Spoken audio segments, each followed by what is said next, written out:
परम पूज्य क्षमामूर्ति आचार्य भगवान श्री विशेषज्ञ जी महामुनिराज की जय। पूज्य गुरुदेव के पावन श्री चरणों में कोटि कोटि शह नमोस्तु। गुरुदेव, एक प्रश्न है कि इस जीव का कली काल में जन्म क्यों होता है और ये कली काल में इतना पाप क्यों दिखता है सामने? धर्म का अभाव और अधर्म का प्रभाव इतना तेजी से क्यों बढ़ रहा है? नमोस्तु भगवान, नमोस्तु भगवान, नमोस्तु। सिद्धेभ्यः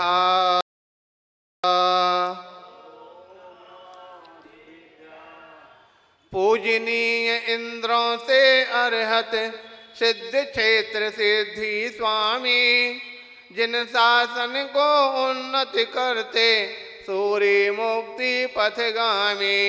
उपाध्याय हैं ज्ञान प्रदायक साधु रत्नात्रयधारी, परमेष्ठी प्रतिदिन पापों के नाशक हो मंगलकारी, नाशक हो मंगलकारी।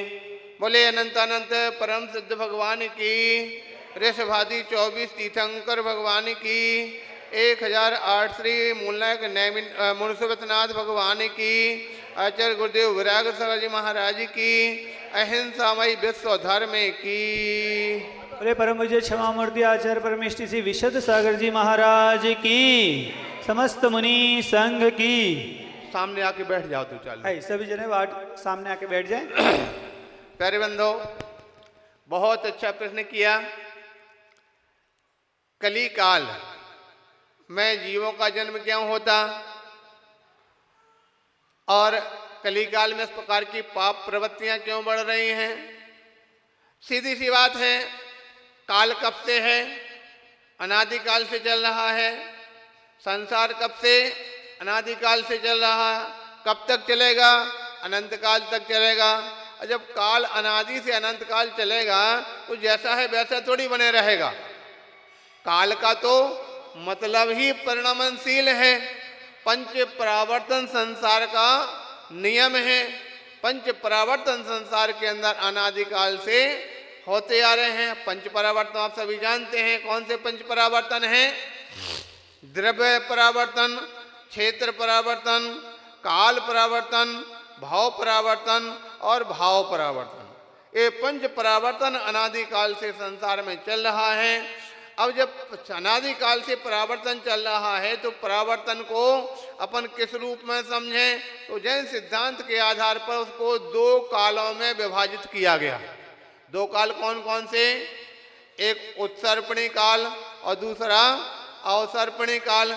उत्सर्पणी काल का मतलब क्या होता है? जैसा कि शब्द में ही छुपा है, उत्सर्पण अर्थात वस्तु की वृद्धि होना, और अवसर्पण यानी जिसको वस्तु का ह्रास होना।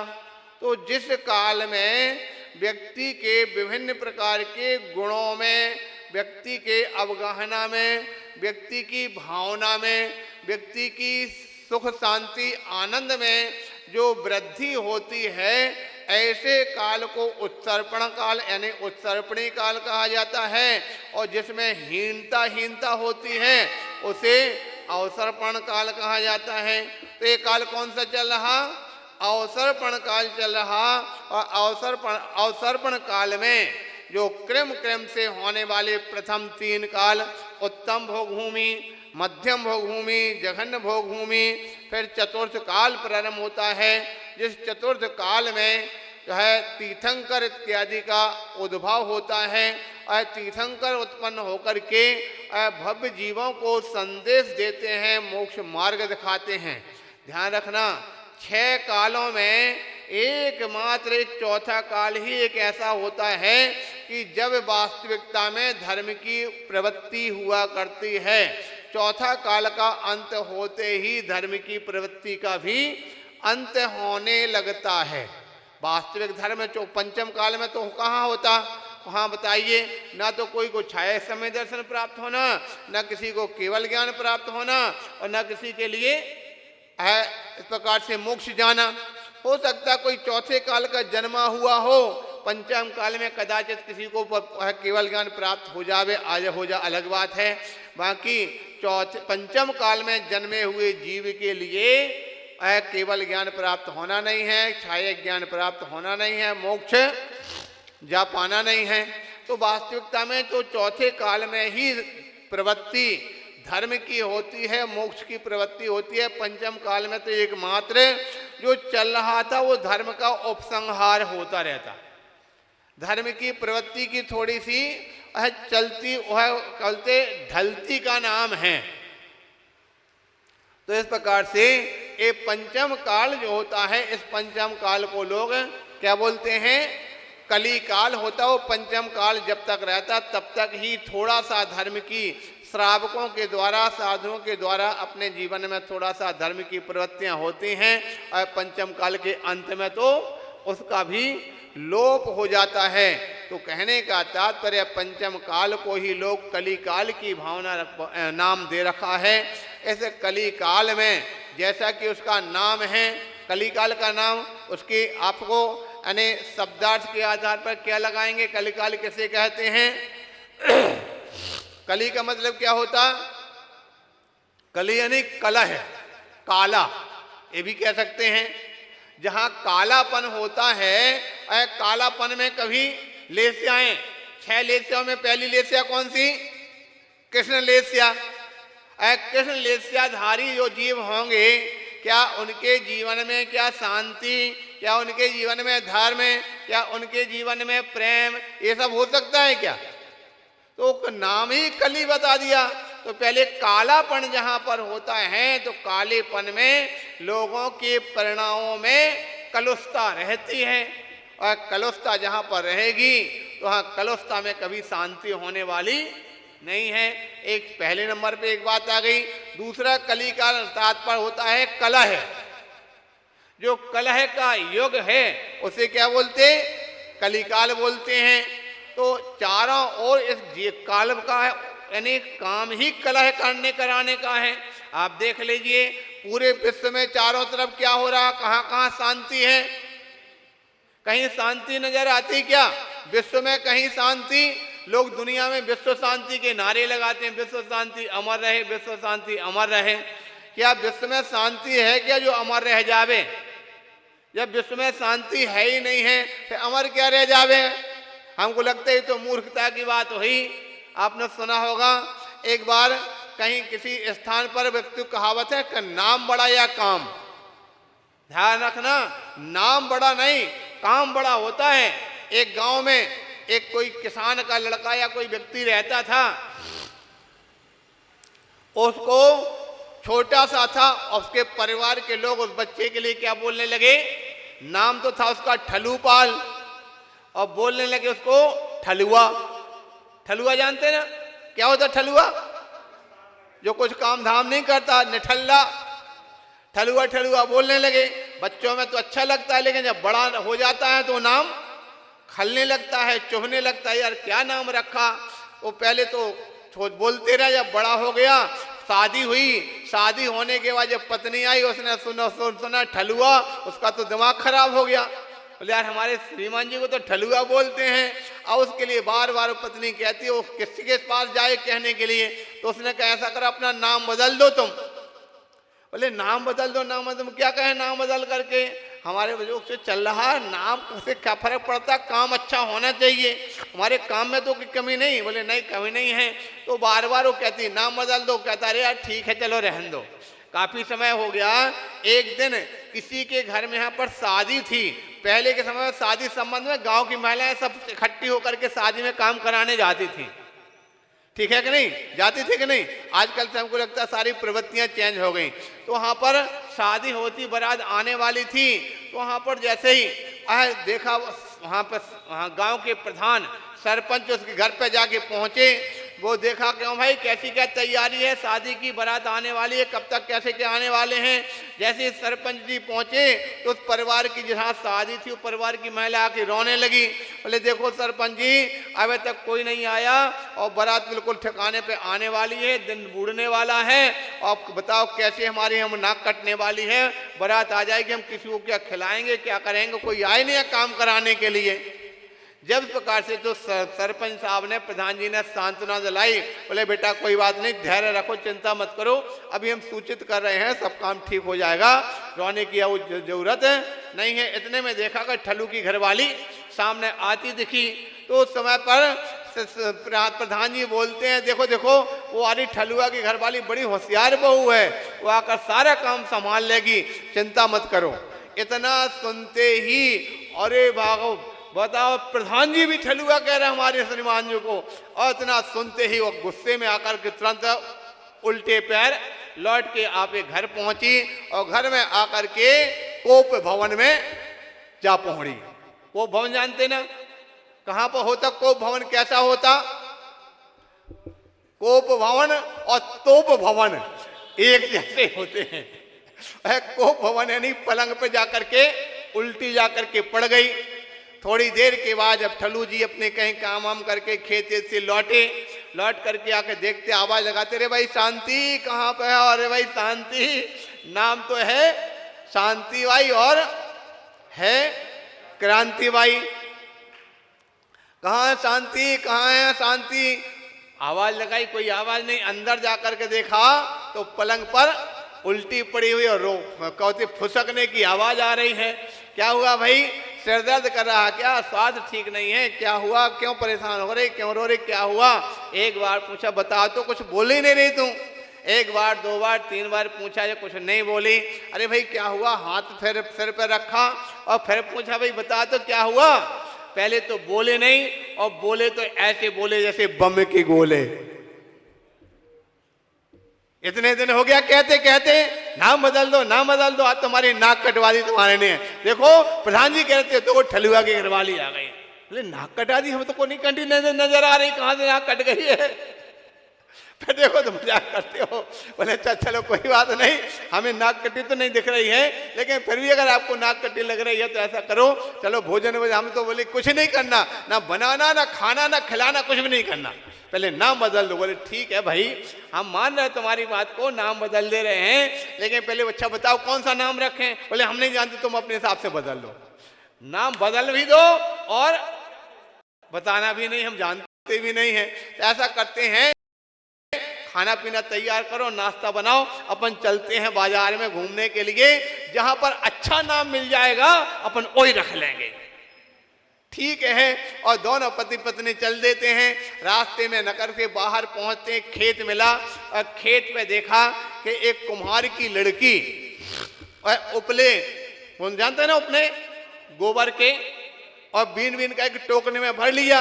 अब टोकनी बड़ी थी, उठाकर सिर पर रखने में वो आ नहीं रही थी। यहाँ पे इंतजार करते कोई व्यक्ति मिले तो मुझसे उठवा लें। इतने में निकले, बोले भैया भैया हमारी जो उपले की टोकनी सिर पर रखवा दो। बोले ठीक है, अच्छा हम रखवा दे रहे। ऐसा करते, नाम बता क्या नाम है? तो उससे पूछा तो लड़की बोलती है हमारा नाम है लक्ष्मी बाई। और माथा पीटा, बोले बताओ नाम तो है लक्ष्मी बाई, वो काम क्या है? उपले बीन रही। ठीक है चलो कोई बात नहीं, लेकिन अपने तो जेंट्स का नाम चाहिए ना। और आगे बढ़ते हैं। आगे जाके देखा अपने मंदिर के बाहर चौराहे पे खड़े हुए थे। इतने में व्यक्ति आकर के एक भिखारी आ गया और कटोरा बजाने लगा। बोले भैया कुछ दे दो, कोई भैया कुछ दे दो, हमारे लिए गरीबी है, कुछ दे दो। जब कहा ठीक है तो पैसे दे रहे, पहले ये बता तेरा नाम क्या है? जब उससे पूछा तो बोलता है मेरा नाम है धनपाल। और दिमाग खराब होता है। लक्ष्मी बाई वहां उपले भी नहीं थी, यहाँ धनपाल तो भीख मांगने के लिए सामने खड़ा हो गया। और आगे बढ़ते हैं।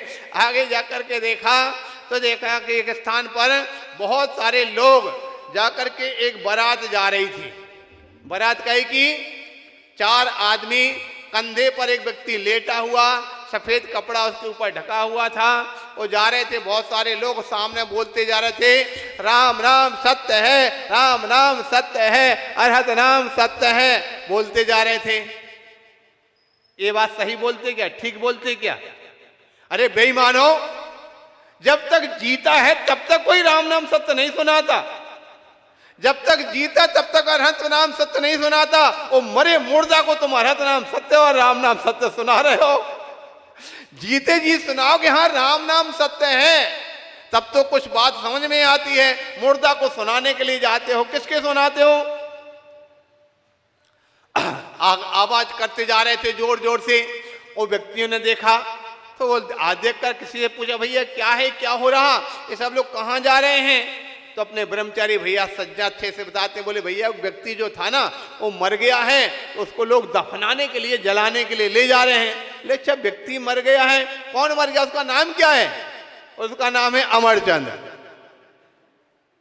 अब तो उससे नहीं रहा गया, और उसकी जो पत्नी थी समझदार थी, पढ़ी लिखी थी, उसने एक दोहा बनाया, और दोहा में बना करके बोलती है, बोले लक्ष्मी बाई उपले भी ने भीख मांगे धनपाल, और अमरचंद थे तो वही मर गए।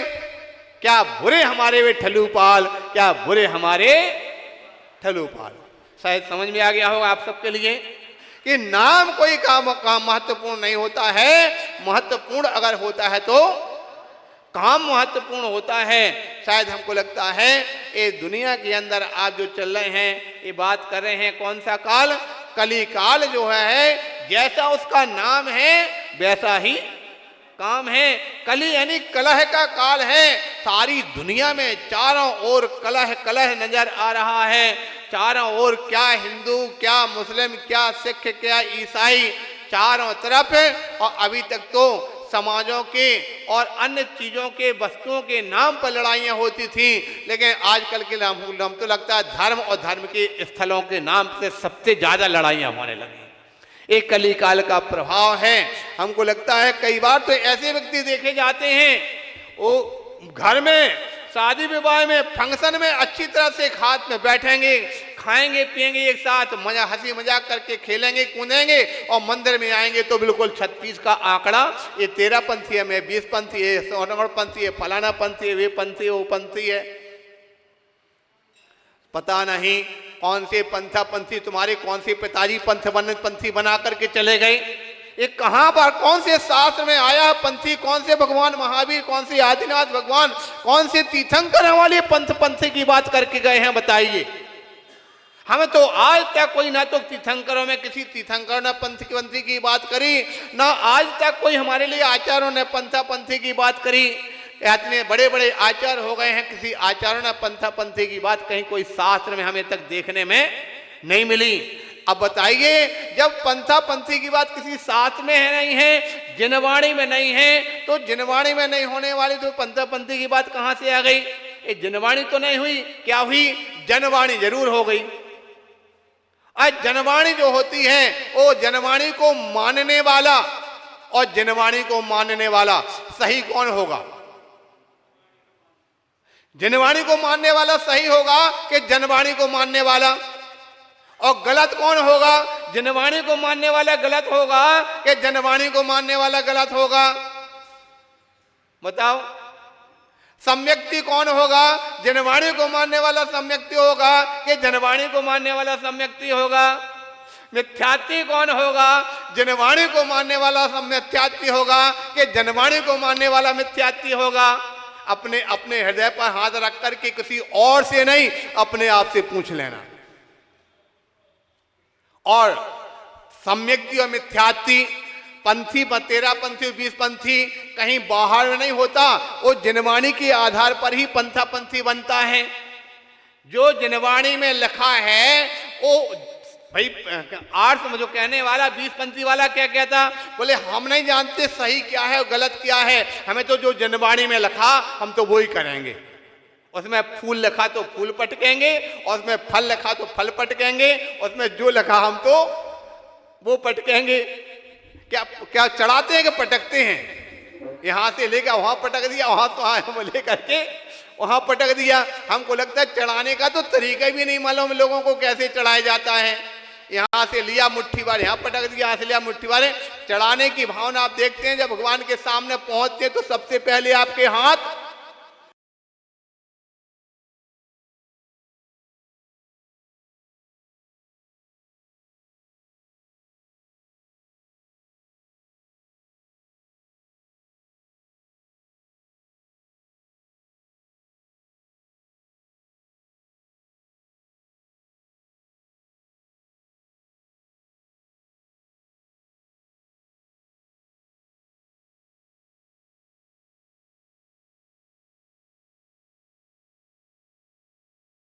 ऐसे जुड़ते हैं।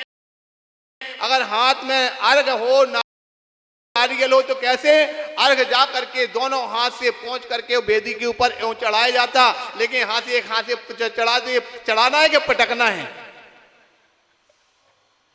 ठीक है कि नहीं?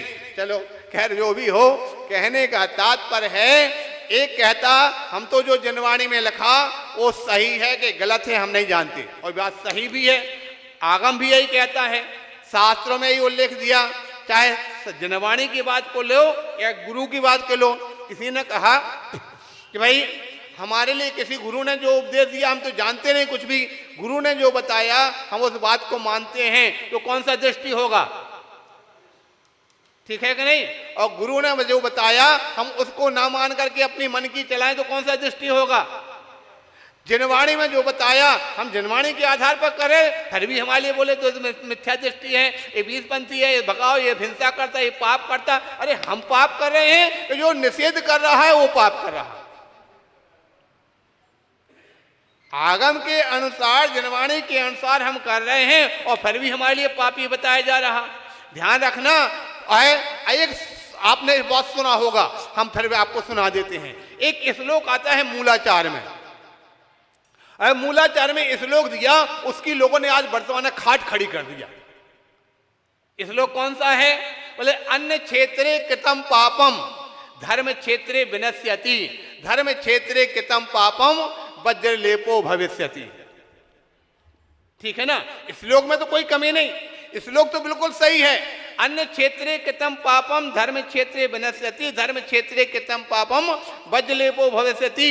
बोले अन्य क्षेत्र में किया गया पाप धर्म क्षेत्र पर आकर के उस पाप को धुला जा सकता है, किंतु धर्म क्षेत्र पर किए गए पाप को कहां धुलने कर जाओगे? अब उसका अर्थ क्या लिया? अन्य क्षेत्र में होने वाले पाप कौन से? हिंसा, झूठ, चोरी, कुशील, परिग्रह, ये 5 पाप बताए हैं। उन 5 पापों को वहां पर अन्य क्षेत्र में करोगे तो वह आप धर्म स्थान पर करोगे तो धुल जाएगा। यहाँ पर पाप क्या मान लिया? बोले तुमने फल चढ़ा दिया, तुमने फूल चढ़ा दिया, ये पाप अन्य धर्म क्षेत्र में आकर के कर रहे हो। बताओ कितनी नादानी की बात है, कितनी अज्ञानता की बात है। और आजकल तो हमको लगता है श्रावक तो ठीक है, साधु भी इस प्रकार की नादानी कर रहे हैं। बोले आचार्य परमेष्ठी के लिए नमस्कार नहीं, हमारे गुरु को नमस्कार, बस और किसी को नमस्कार। ये छोटा सा नन्हा सा बालक है, शुरुआत पाठशाला में पढ़ने वाला बच्चा है, उसको भी यही पढ़ाया जाता है, सभी यही पढ़ाते हैं। नमो अरिहंताणम, नमो सिद्धाणम, नमो आर्यणम, नमो ज्ञानम, नमो सब सावणम। यानी लोक में जितने भी अरहंत हैं, लोक में जितने सिद्ध हैं, लोक में जितने आचार्य हैं, लोक में जितने उपाध्याय हैं, लोक में जितने साधु हैं, सभी के लिए मेरा नमस्कार हो। लेकिन वो कहते नहीं, जो हमारे जिनने हमको शिक्षा दीक्षा दी बस उन्हीं को नमस्कार हो, और शेष को हम मानते ही नहीं हैं। ये तो हमको लगता है ये बालक से, पाठशाला के बच्चे से भी गई भी थे, तुम्हारी बुद्धि हो गई।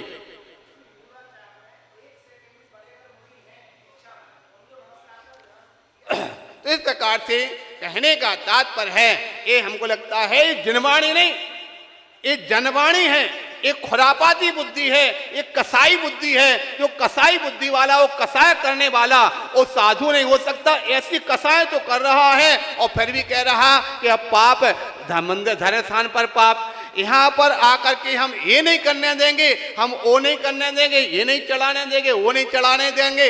ये कौन सा पुण्य हो रहा भैया?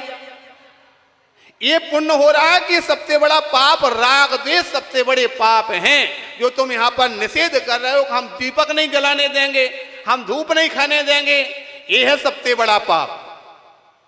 राग द्वेष करना सबसे बड़ा पाप है, वस्तु को चढ़ाना पाप नहीं। और वस्तु को फल चढ़ाना, फूल चढ़ाने का उपदेश तो भगवान वही माँ तीर्थंकर ही ने तो दिया है कि 8 द्रव्य से पूजन करो।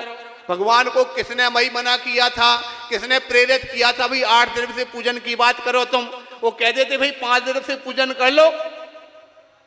बोलो 5 द्रव्य से पूजन करो, उसमें फल फूल का नाम ले ना मत, खाली 5 द्रव्य में चढ़ाओ। तो कोई बाप लगने की जरूरत नहीं थी। क्यों ने जबरदस्ती की थी भगवान महावीर से कि तुम 8 द्रव्य की बात करो? इसका मतलब है या तो तुम महावीर भगवान को इबादत कर रहे हो, उनको झूठा साबित कर रहे हो, और या फिर उनकी बात का खंडन करके तुम स्वयं ही। ध्यान रखना, जो अन्य क्षेत्र कृतम पापम, यहाँ पर वस्तु सामग्री चढ़ाने में नहीं लगाना, ध्यान रख लेना कभी भी। ये लगेगा तुम्हारी हिंसा, झूठ, चोरी, कुशील, परख, जो 5 पाप सारी दुनिया में करते हो, उन पापों में लगाया जाता है। तुम संसार में अनेक प्रकार से राग द्वेष करते आते हो, कसाय करके आते हो, उस सब कसायों को छोड़ने के लिए तो यहाँ पर कहते हैं वहां की जो की गई कसाय तो मंदिर में आकर के छोड़ देना। लेकिन आजकल उल्टा हो रहा, घर में, परिवार में, समाज में तो एक होकर के बैठते हैं और मंदिर में आकर के बिल्कुल तन करके बैठ जाते हैं। हमारे मंदिर में ये नहीं करने देंगे, हमारे मंदिर में ये नहीं करने देंगे, हमारे मंदिर में ये नहीं कर देने। अरे हम तो लगता है और वास्तविकता में आर्ट्स मार्गी बहुत अच्छे हैं, वो कभी किसी को निषेध नहीं करते कि तुम ये काम करो, तुम्हें जैसा करना वैसा करो, ना तुम्हें जबरदस्ती करते हैं। पंचायत तब से करना तो करना हम कर रहे हैं, अब तुम्हें करना हो तो कर लो, नहीं करने तो भग जा, हमको जबरदस्ती तो नहीं कर रहे। वो किसी को निषेध नहीं करते। निषेध कौन करता? विवाद का कारण कौन कर बनेगा? निषेध करने वाला बनेगा कि जो सहमति करने वाले का। जब भी विवाद बनेगा तो निषेध में बनेगा, सहयोग में कभी विवाद नहीं बनता। और जो विवादी होगा, जो निषेध करने वाला होगा, पाप किसके द्वारा हो रहा? समझ में आ रहा कि नहीं आ रहा? विवाद, लड़ाई झगड़ा जब भी होगा तो आप कहीं रास्ते से जा रहे हो, अगर कोई हाँ भैया चलो चलो आ जाओ, आप भी चलो हम भी चल रहे हैं, क्या विवाद बनेगा? और अगर कोई नहीं, यहां से नहीं जाने देंगे, बोलो क्या शांति रहेगी? क्या वो शांत रहेगा? तो विवाद किसने किया? जो निषेध करने वाले हैं, विवादी वो हैं, हिंसक वो हैं। तो कहने का तात्पर्य है, खैर जो भी हो, अपने यहां पर बात चल रही थी, कली काल है, और कली काल में ये हमेशा वो सूखती थी ना, कली काल की स्थिति है, सांचे का मुंह काला और झूठे का बोल वाला। हम तो कई बार बोलते हैं, आजकल जो पंथी वाले कहते हैं अथवा सोनगढ़ी वाले कहते हैं, हमको कहते हैं ये मुसलमानी अपना रहे हैं। मुसलमानी का मतलब जानते हैं आप लोग? हम किसी प्रकार से, हमारे पास कोई प्रश्न आया था, एक व्यक्ति ने, हमने कहा तुम लोग मुसलमानी छांट रहे हो। मुसलमानी का मतलब क्या है भाई? सबसे बड़ी चीज है, आपका जैन का भी बच्चा क्यों ना हो और किसी मुसलमान के घर पे वो पल करके बड़ा होकर 25 साल तक रहेगा, तो उसके लिए क्या सही लगेगा? वो मुसलमान की जो मस्जिद सही लगेगी कि तुम्हारे मंदिर सही लगेगा? नहीं आए समझ में? बच्चा जैन का है, 1 महीने का बच्चा मुसलमान के घर पे चला जाए और मुसलमान के घर में जो प्रक्रिया चल रही है वो सारी 25 साल तक देखेगा, वो सही किसको मानेगा? मुसलमान को सही मानेगा कि तुम्हारे भगवान मुंशीबत को सही मानेगा? ठीक है कि नहीं? क्यों? क्योंकि उसने जिंदगी से जो देखा उसको वो सही लग रहा।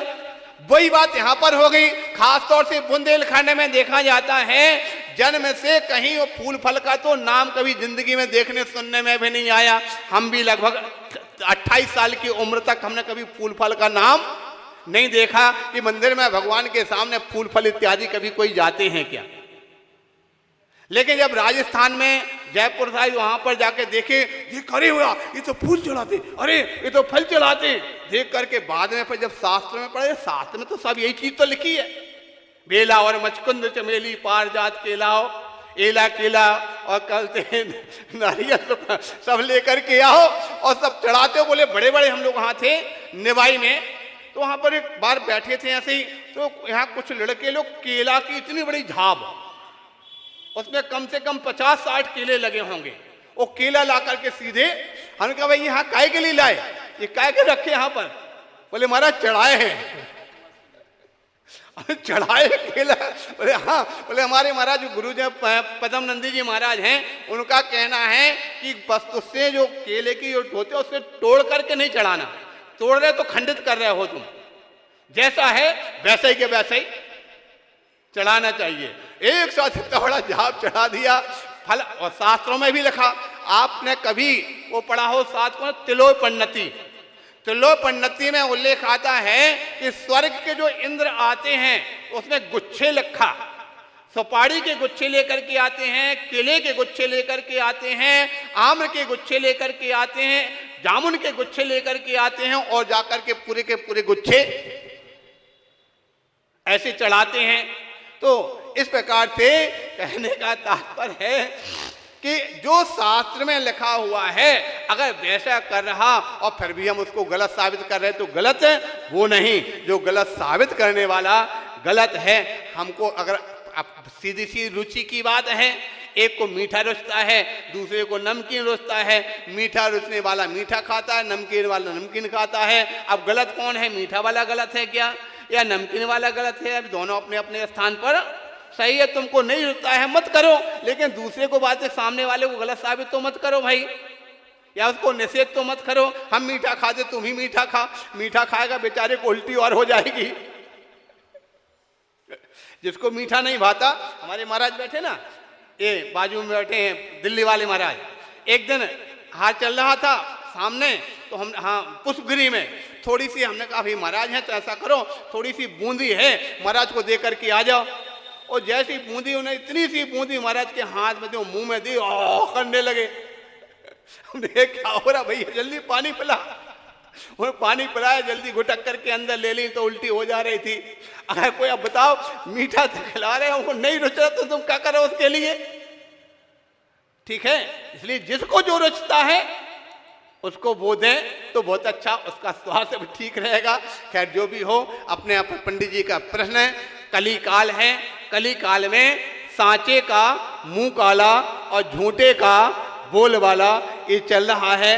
जो चल रहा है ठीक है, दुनिया वाले कौन जो कर रहे हैं तो करें, हमको तो हमारे स्वयं के श्रद्धान में तो ये है कि काला अक्षर भैंस बराबर, हम कुछ नहीं जानते हैं। शास्त्र में तो हम जो पढ़ेंगे, जो लिखा है, हम तो कहते हैं वह सही है। कौन क्या कर रहा है, कौन क्या नहीं कर रहा, हम कुछ जानते नहीं है। आचार्यों के जो वचन हैं, पूर्वाचार्यों ने जो लिख करके दिया है, हमारे तो मन से, वचन से, काय से हम तो उसी में श्रद्धान करते हैं और उसी को सही मानते हैं। अब सही उस आगम को सही मानने पर अगर हमको मिथ्या दृष्टि मानता है तो हम मिथ्या दृष्टि ही सही है, हम इस बात में कोई बाधा नहीं हो रही है, हम ऐसे के लिए भी तैयार हैं। इस प्रकार से सभी ध्यान रखें। भगवान की जो वाणी है, जिनवाणी, आज वर्तमान में हमारे लिए जिनवाणी के अलावा सही समाधान करने वाला और कोई भी ना तो आचार्य कोई वर्तमान में सही समाधान कर रहे हैं, और जिनको अधिकार नहीं है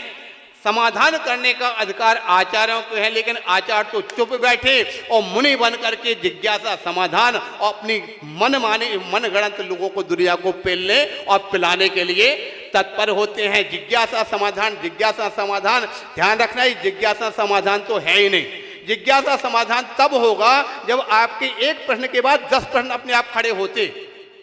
आपने एक प्रश्न किया, प्रश्न के बाद दोबारा उस प्रश्न आएगा कि नहीं आएगा, तीसरा प्रश्न आएगा कि नहीं आएगा। जब 2, 3, 4 जितने प्रश्न, सारे प्रश्नों का समाधान हो जाएगा तब माना जाएगा कि हाँ जिज्ञासा समाधान हुई। आपने कोई बात रखी, सामने वाले ने अपने मन माना उत्तर दे दिया, अब तुम्हें रुच रहा तो ठीक, समाधान हुआ तो ठीक, नहीं हुआ तो तुमको जबरदस्ती उसको मानना पड़ेगा। ये जिज्ञासा समाधान कहाँ हुआ? बोलो, जिज्ञासा समाधान हुआ क्या? जिज्ञासा तो एक नहीं, 100 जिज्ञासाएं एक पर एक उत्पन्न हो। जब पूरी जिज्ञासाओं का समाधान हुआ तब वो वास्तविकता में जिज्ञासा समाधान होगा। तो जिज्ञासा समाधान करने का अधिकार तो आचार्यों के लिए है, और किसी के लिए समाधान ज्यादा करें तो उपाध्याय को लिए है, और किसी के समाधान करने का अधिकार ही नहीं है। अनधिकार चेष्टाएं हो रही हैं, और अनधिकार चेष्टाओं के माध्यम से अपनी अपनी पेल करके और दुनिया को भ्रमित किया जा रहा। सारी दुनिया अपने जो लक्ष्य से भ्रमित होकर के विवाद उत्पन्न हो रहा। प्यारे बंधु, कली काल का ये प्रभाव है। कली काल में ऐसा ही होने वाला है जो हो रहा, लेकिन फिर भी हमारा एकमात्र सिद्धांत ये कहता है कि प्यारे बंधु, अपने जीवन में हम लोग एक बार से आते कटंगी में एक डॉक्टर ऋषभ जी कहलाते थे, उनका हमें सूत्र हमेशा याद रहता। उनका ये कहना था, बोले महाराज मैं तो चींटी से भी बैर नहीं लेना चाहता हूं, मेरे लिए पाप लग जाए तो लग जाए, मैं एक चींटी से भी बैर नहीं ले सकता। मेरे लिए तो जो अच्छा है सबसे मेरा तो कहीं कोई किसी प्रकार गलती हो जाए तो हाथ जोड़ के मैं क्षमा चाहता हूँ। किसी से मेरे बैर भाव बनाने का भाव नहीं है। तब से लेकर हमारे जीवन में वही भाव रहता है, भाई किसी से भी चींटी से भी बैर लेने का भाव हमारा नहीं रहता है, हम किसी से बैर नहीं लेना है। लेकिन आगम की बात हमसे कोई पूछता है, आचार्य पद पर बैठे हैं, कोई पूछता है आगम में क्या सही लिखा, उस बात का निराकरण अवश्य ही करने का हमारा अधिकार है। तो अपने अधिकार का पूरा काम जरूर करते हैं और करते रहेंगे। इसमें किसी को बुरा लगे तो उस बात के लिए हम फिर बुरे से कभी डरते भी नहीं हैं। बोले 1008 श्री मुनि सुब्रत नाथ भगवान की। बोले परम पूज्य